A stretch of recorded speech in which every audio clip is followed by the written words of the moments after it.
Bien-aimés, chers frères et sœurs, chers amis visiteurs, bon sabbat dans le Seigneur.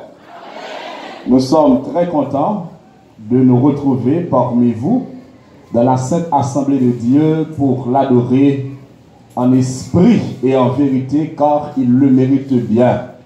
Il est notre maître, notre propriétaire, le tout pour nous, notre pourvoyeur, notre bon berger.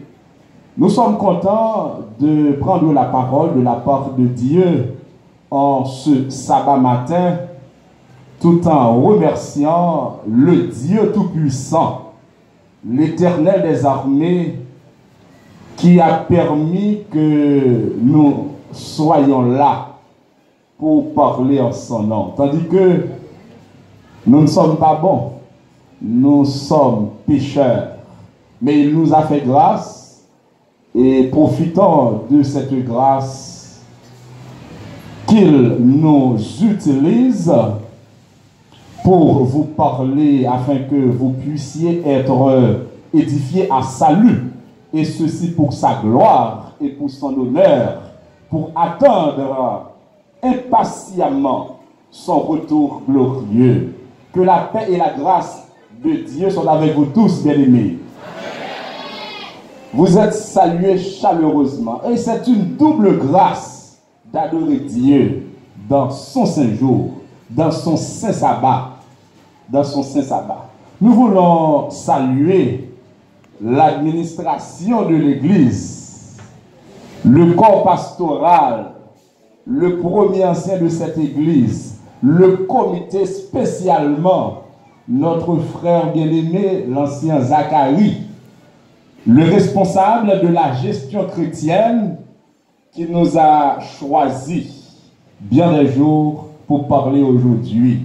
Et je ne voulais pas passer sous silence sans saluer un ami, un frère, l'ex-premier ancien de cette église, notre frère bien-aimé, Maître Lolo.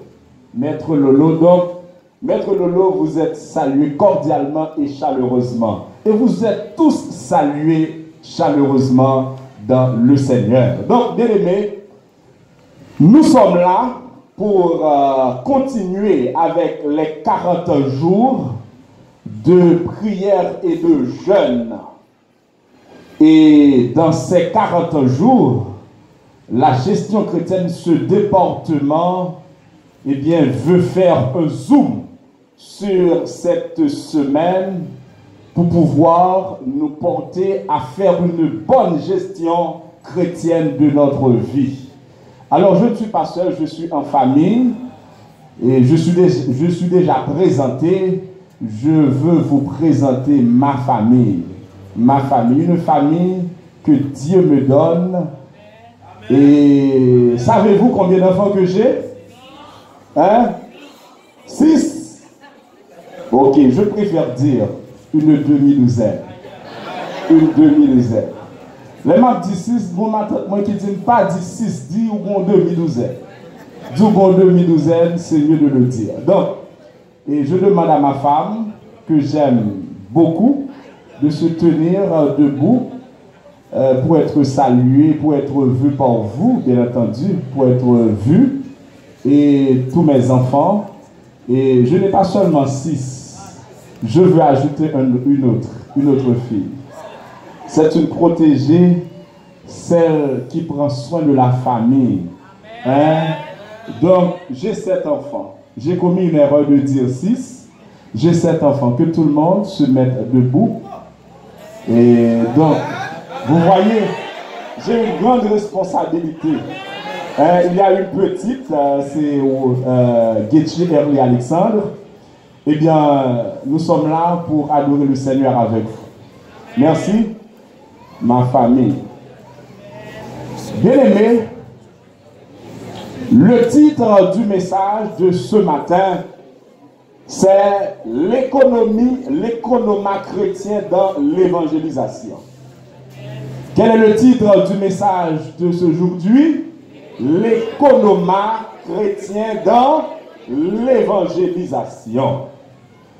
C'est le premier sabbat du mois de décembre, un sabbat comme à l'ordinaire consacré à l'évangélisation.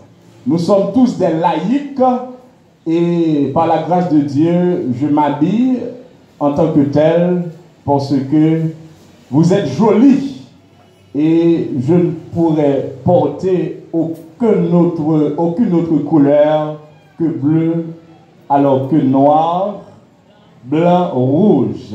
Donc, vous qui portez noir, blanc, rouge, ou du moins bleu, blanc, rouge, eh bien, vous êtes félicités. Et vous qui ne portez pas cette tenue de soldat, eh bien, vous êtes pris à chaque sabbat de la porter, car Dieu nous a appelés à sa vigne pour prêcher son évangile de grâce, son évangile de puissance. Et nous allons voir ça dans le texte de méditation, spécialement 1 Corinthiens 9, le verset 16. Bien avant, encore une fois, inclinons-nous pour une courte prière. Père Céleste, notre Seigneur et notre Dieu, nous sommes contents de nous retrouver devant toi, prêts à parler pour ta gloire et pour ton honneur.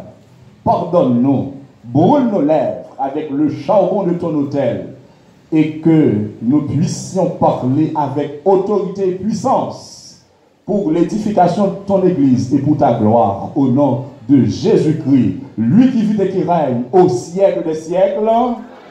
Amen. Si j'annonce l'évangile, ce n'est pas pour moi un sujet de gloire, car la nécessité m'en est imposée. Et malheur à moi si j'annonce pas l'évangile. Malheur à moi si j'annonce pas l'évangile. Comment retrouver dans le texte l'économat chrétien? L'apôtre Paul, bien-aimé, chers frères et sœurs, dit, si j'annonce l'évangile, si je prêche l'évangile, ce n'est pas pour moi un sujet de gloire. Mais la nécessité m'en est imposée. Pour vous permettre de comprendre bien l'économat chrétien, dans ce texte, je veux vous parler de l'auteur, de l'apôtre Paul. Car le thème de cette semaine de prière, c'est une réflexion paulinienne sur la gestion chrétienne de la vie. C'est la raison pour laquelle on utilise dans cette semaine de prière l'écrit, la première épître, alors bien entendu les écrits de l'apôtre Paul, pour vous parler, bien aimé. L'apôtre Paul, qui était-il? L'apôtre Paul, bien aimé, chers frères et sœurs, bien avant d'être appelé par Dieu, il était un farouche persécuteur. Et sur la route de Damas, il était frappé par une lumière aveuglante. Et nous connaissons apôtre, alors Saul de Tarse, en tant que farouche persécuteur, là il prend l'être pour qu'un marais chrétien. Et voilà que sur la route de Damas, eh bien, Saul de Tarse, il t'a frappé par une lumière aveuglante. Bon Dieu, dans sa grâce suprême, il prend le relais. Saul de Tarse, pour venir servir, parce que c'est un instrument, c'est un co-instrument l'appuyé pour lui. Oh bien-aimé, apôtre Paul, lui-même, qui convaincu côté que le tayé, dans le bourbier spirituel que le tayé, dans les ténèbres spirituelles que le tayé, apôtre Paul dit, si j'annonce l'évangile, apôtre Paul bien-aimé, monsieur qui était Saul de Tarse, lui, il était capable de mourir sur la route de Damas, Parce que la persécuté chrétienne matin, midi et soir, la marée, eh bien, les messieurs, les lumières, ça frappe, monsieur. Tout naturellement, instinctivement, monsieur dit, qui es-tu, Seigneur? Jésus répond, c'est moi-même. Jésus a persécuté. Qu'est-ce que ça me besoin de comprendre? Apôtre Paul rend compte que il était non bon bien spirituel. Il rend compte que bon Dieu fait une grâce suprême, une grâce incomparable. Bien aimé, lorsque moi et ma soeur avons nous l'église, à bon Dieu, on réfléchit nous chaque qui là. Dans une seconde, dans quelques secondes, pour moi, côté bon Dieu, retirez-nous. Non, pas péristyle, bon Dieu, retirez-nous. Fouez-nous, crifli. En bas, zèle Satan, pour mettre nous là, bien-aimés, chers frères et sœurs, et jusqu'à présent, nous sommes la cible de l'ennemi. Chaque jour, bien-aimés, chers frères et sœurs, Satan a fait des plans ingénieux. Moi-même, je suis capable de arriver là, pour me prêcher matin. Bien-aimés, chers frères et sœurs, madame, moi, son machine. Moi, en retard, parce que l'air choisi pour me prêcher en côté, il faut venir la famille. C'est mon principe, c'est comme ça que mieux. Mais, machine n'était pas mon panon l'heure, c'est incroyable. Et puis, moi, machine est pour gaz collé. Non, là, oui. Il pour gaz collé. Je n'étais pas arrivé là. Je n'étais pas arrivé. Mais, béni mon bon Dieu, parce que notre vie est entre les mains de Dieu. C'est un gros bagage, bien aimé, chers frères et sœurs. Nous, chaque qui là, nous pas petits sans cadeau. Nous, c'est VIP, nous sommes des ambassadeurs de Dieu. Pourquoi ne pas nous investir dans l'évangélisation? Pourquoi ne pas faire une bonne gestion de notre vie? Une bonne gestion chrétienne de notre vie. Oh bien-aimé, l'apôtre Paul, quand elle sortit, monsieur Walidi, si je ne pas annoncer l'évangile, si je ne pas prêcher, ils comprennent que s'il ne pas prêcher, c'est un couillon épée Damoclès qui planait sous tête, ou du moins, c'est un monde qui met ton couteau en ma coule, il dit, si on ne pas prêcher, on va mourir. Apôtre Paul dit, si j'annonce pas l'évangile, il dit, mal à lui-même s'il n'a pas annoncé l'évangile. Est-ce que nous-mêmes qui là encore une fois, nous convaincus de mandat ça à Jésus, bah nous, l'apôtre Paul a vu de ses propres yeux la gloire de Jésus, au point que gloire ça aveuglé parce qu'il était pécheur. Apôtre Saul de Tarse n'est pas capable de résister par cette lumière, la lumière de Jésus qui flashait. Saul de Tarse dit, il courit des pardons. Qui es-tu, Seigneur?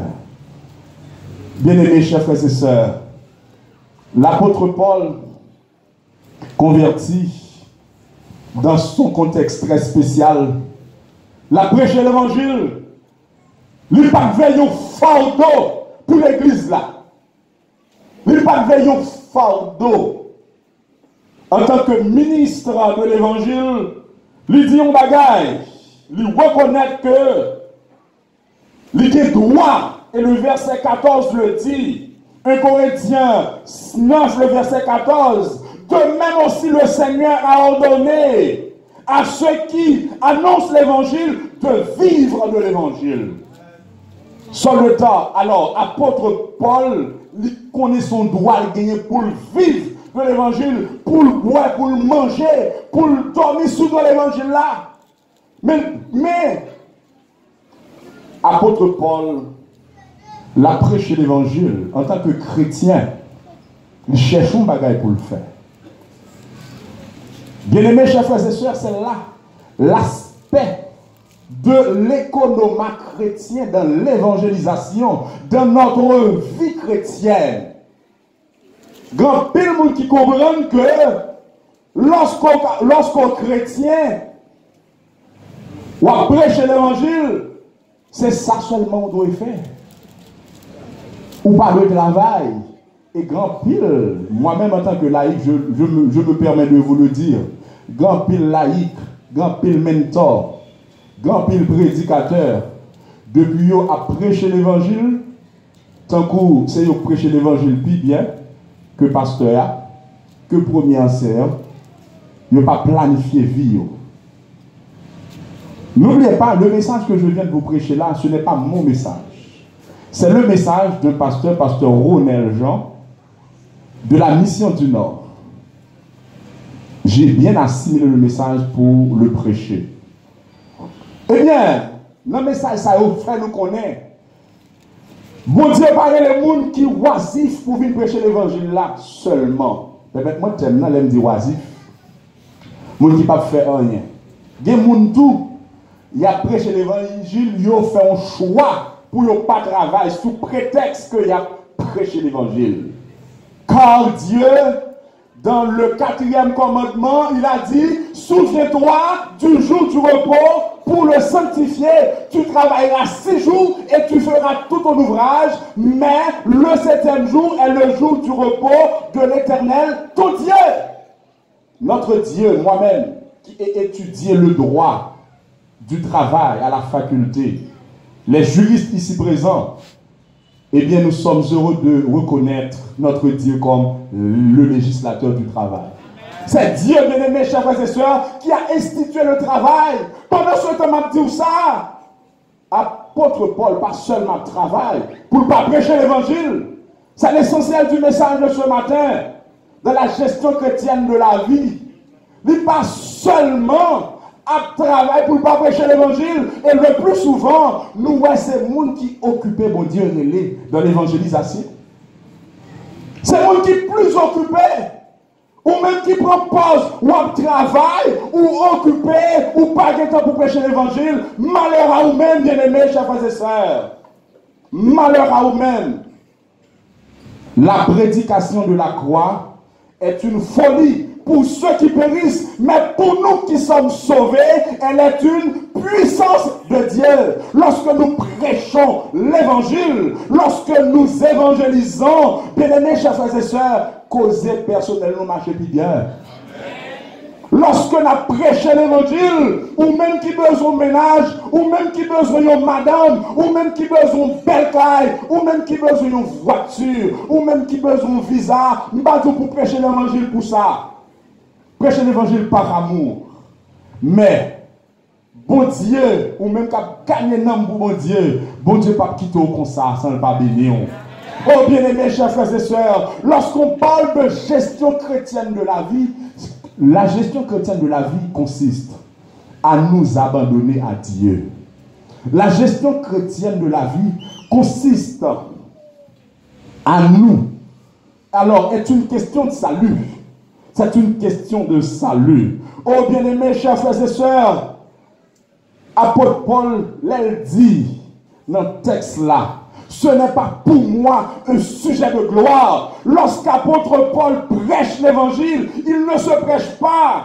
Envoyez-nous rapidement dans 2 Corinthiens 4, le verset 5.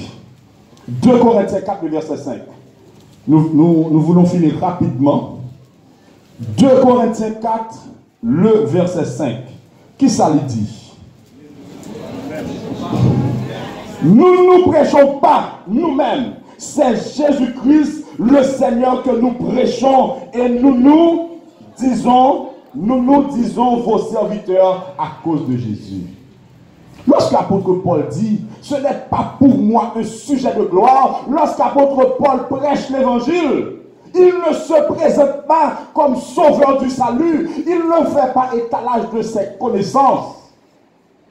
Et malheureusement, dans l'assemblée de Corinthe, gagnons bonnes frères et sœurs, ils ont été enflés d'orgueil par leur don spirituel, par leur connaissance. En ce matin, nous venons dire aux bien-aimés, chers frères et sœurs, bon Dieu, bon des dons. Parlant de gestion chrétienne, on voit les 4 T. On voit talent. Talent. Dans le talent, on voit un don, on voit une aptitude, on voit une connaissance, mon Dieu, ou je vois un temple. Nous jouons le temple, bien-aimés, chers frères et sœurs. Notre corps est le temple du Saint-Esprit. Nous ne pouvons pas livrer notre corps, les membres de notre corps, à l'impudicité. Qui ça l'impudicité? Nous pas doués. Livrer membres corps nous sur nous. De nos jours, bien-aimés, chers frères et sœurs, permettez-moi de vous le dire. Souvent de fois, nous livrons nos yeux à l'impudicité pour voir les films pornographiques, pour voir des scènes, des scènes très horribles. Il y a des bagages qui nous livrons nous à l'impudicité. Et il y a des bagages qui ont envie de faire tout, bien aimé. On a envie de faire.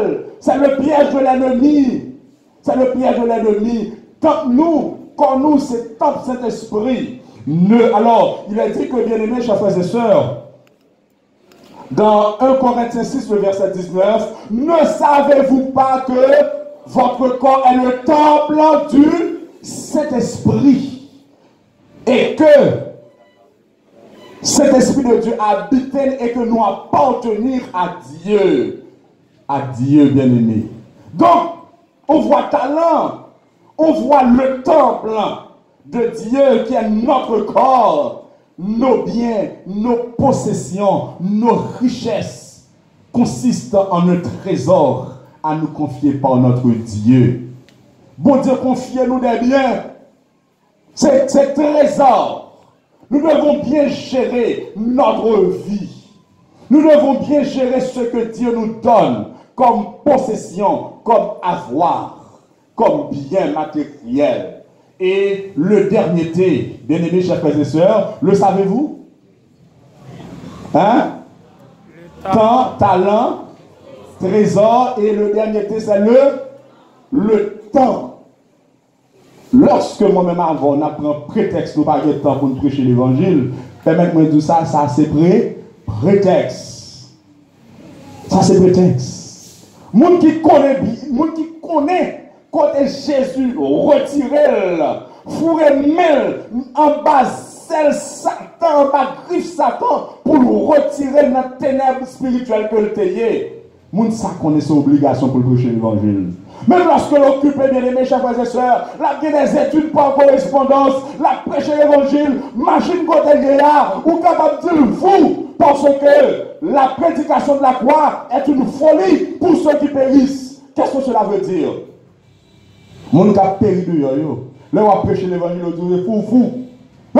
Fou, parce qu'on a prêché l'évangile. Mais bien aimé, chers frères et sœurs, la parole de Dieu dit, elle est une puissance de Dieu pour nous qui sommes sauvés. La prédication de la croix est une puissance de Dieu pour nous qui sommes sauvés. Oh bien-aimés, chers frères et sœurs, en gros, bien-aimés, la gestion chrétienne de la vie consiste à bien gérer notre vie, à avoir une relation de crainte, c'est-à-dire une relation d'obéissance. Ce n'est pas une relation de peur. Une relation d'amour, une relation d'obéissance avec notre Dieu. Nous devons faire de notre Dieu notre ami, notre sincère ami, à qui l'on peut tout dire, quand il est prêt à nous écouter. Si j'annonce l'évangile, ce n'est pas pour moi un sujet de gloire. Ça veut dire un pile bagaille. L'apôtre Paul, il a vécu de façon, il a une liberté économique. Il a une liberté économique. Ça ne veut pas dire que là, je prêche l'évangile pour me baguer une vision. La vision de planifier ma famille. Même lorsque je serai un célibataire, même lorsque je serai un veuf, même lorsque je serai bien aimé, chers frères et sœurs, qui que ce soit, prêcher l'évangile, pas veut dire pour baguer une vision. Gen moun nan, pas connaît éducation chrétienne ni. Bien aimé, depuis la prêche l'évangile, eh bien, li prêt pour le étude l'IVA. Que dit Jésus? Même lorsqu'on connaît ta venue demain, faites tout ça pour faire. Apôtre Paul, bien-aimé, chers frères et sœurs, la travail, la prêche l'évangile. D'ailleurs, l'apôtre Paul, en tant que... Alors, il était un pharisien formé de la main de Gamaliel. Formé. Un homme d'éducation, d'instruction. Bien-aimé, chers frères et sœurs, il a eu une profession manuelle. Il était un tisserand. Les tisserands sont fabriqueurs, sont fabricants de tentes, sont faiseurs de tentes. Il était qu'on fait tente pour vendre. Il cherche son bagage, il fait.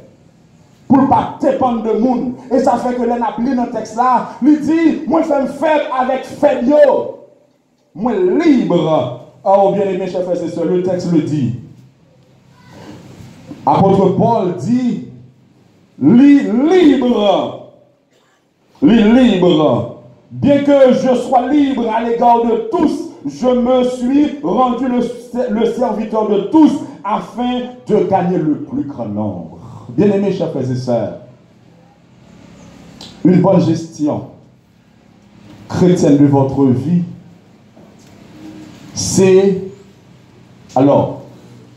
cela consiste à bien planifier votre vie, à avoir une vision ouverte. Et lorsque vous gérez ou bien, ou même qui sont prédicateurs laïcs, qui sont mentors, qui sont prédicateurs, qui prêchent l'évangile, qui sont évangélistes, qui sont missionnaires, eh bien, vous contribuez économiquement à l'avancement de l'œuvre de Dieu. Lorsque, bien-aimés, chers frères et sœurs, ou c'est un économe chrétien, eh bien, vous vivez dans la dignité. L'apôtre Paul dit, ce n'est pas pour moi un sujet de gloire. Il n'a pas prêché connaissance, il n'a pas prêché ça qu'on est, mais il prêchait seulement Jésus et Jésus crucifié. Elle fait tout ça dépend de lui pour ne pas dépendre de monde économiquement. Bien qu'elle dit, en tant que ministre de l'évangile, il a le droit de vivre de l'évangile. Il a le droit de manger, boire, sous tout l'évangile. Mais bien aimés, chers frères et sœurs, il renoncer à ce droit. Le message de ce matin, bien aimés, c'est de porter chacun de vous à vous investir dans l'évangélisation, à prêcher l'évangile, à prêcher le retour de Jésus, à prêcher, bien-aimés, chers frères et sœurs, le message des 3 anges, à dire que Jésus est à la porte, à dire que Jésus reviendra bientôt. Tandis que, bien-aimés, chers frères et sœurs, nous prêchons l'évangile, mais il faut nous demander, bon Dieu, pour développer dans nous les dons spirituels, les talents, pour permettre que, dignement, nous capables de profession, pour nous capables d'utile tête nous, pour nous capables d'utile famille nous, en tant qu'adventiste du 7e jour, nous connaissons que c'est monde éclairé, bien-aimés, chers frères et sœurs, leur prêcher l'évangile. Eh bien, on va prêcher l'évangile en signe de reconnaissance par amour. Parce que Jésus, il est votre Seigneur et Sauveur. Il est notre Seigneur et Sauveur. Nous devons prêcher l'évangile. Parce que Dieu nous a appelés ténèbres à son admirable lumière. Bien-aimés, chers frères et sœurs, c'est là que prend fin le message de ce matin, tout en connaissant qu'il va y avoir un 2e culte. Déjà, bien-aimés, chers frères et sœurs, Jésus vous a appelé de vos ténèbres spirituelles. Mettez-vous dans la barque de l'évangélisation tout en planifiant votre vie chrétienne, tout en demandant à Dieu de vous donner des opportunités pour pouvoir bien gérer votre vie, les talents qu'il vous donne, le temps qu'il vous donne, les biens qu'il vous confie, et ceci pour sa gloire. Que le Seigneur vous bénisse abondamment, que le Seigneur vous utilise dans sa vigne pour être comme l'apôtre Paul, qui a beaucoup voyagé à travers le monde pour prêcher l'évangile. Que le Seigneur vous bénisse abondamment.